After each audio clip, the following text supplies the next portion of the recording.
లోకం పోకడ తెలియని 3 ఏళ్ల చిన్నారిని మట్టుబెట్టాలనుకున్నారు. గోనె సంచిలో కట్టి రైల్వే ట్రాక్ వద్దకు తెచ్చారు. ఇంతలో ఆపద్బాంధవుడిలా ఒక వ్యక్తి రావడంతో చిన్నారి బతికి బయటపడింది. దుండగులు పాపను వదిలి పారిపోయారు.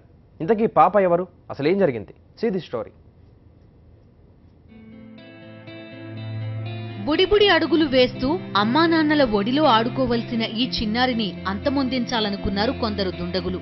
ఏం జరిగిందో ఏమో కానీ 3 ఏళ్ల వయసున్న ఈ చిన్నారిని ఓ గోనె సంచిలో కట్టి తూర్పుగోదావరి జిల్లా అన్నవరం రైల్వే స్టేషన్ కు సమీపంలో ఉన్న గేటు వద్దకు 3 దుండగులు తీసుకొచ్చారు.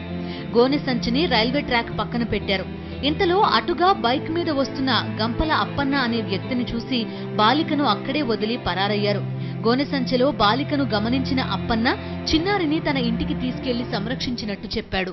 ఇలా నేను ఒంటిమడి వచ్చేస్తున్నా, ఒంటిమడి వచ్చేస్తుంటే ఇలా రైలు గేట్ వేయడని చెప్పి అక్కడ బండి ఆఫ్ చేస్తే 3 వ్యక్తులు పారిపోయారు. పాప సంచిలో వదిలేసి చూసి సంచి వేయడం తీస్తే పాపను దిగొచ్చి ఇక్కడ మా ఇంటికి పెట్టి పొద్దున్న పోలీసుని కొబ్బరి చెప్పాను.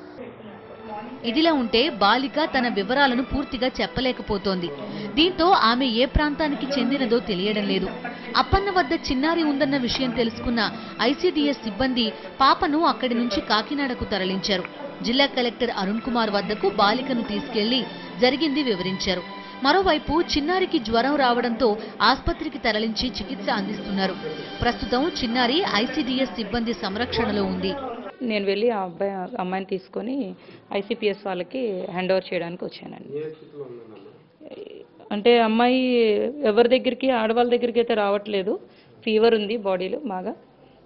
ఏది ఇచ్చినా కూడా రిజెక్ట్ చేస్తుంది. అమ్మాయి పేరు చెప్పే కండిషన్లో లేదు. ఎక్కడి నుంచి వచ్చిందో కూడా తెలియదు. బాలిక అడ్రస్ కోసం పోలీసులు విచారణ చేపట్టారు. చిన్నారిని ఎందుకు చంపాలనుకున్నారనే కోణంలో కూడా విచారిస్తున్నారు.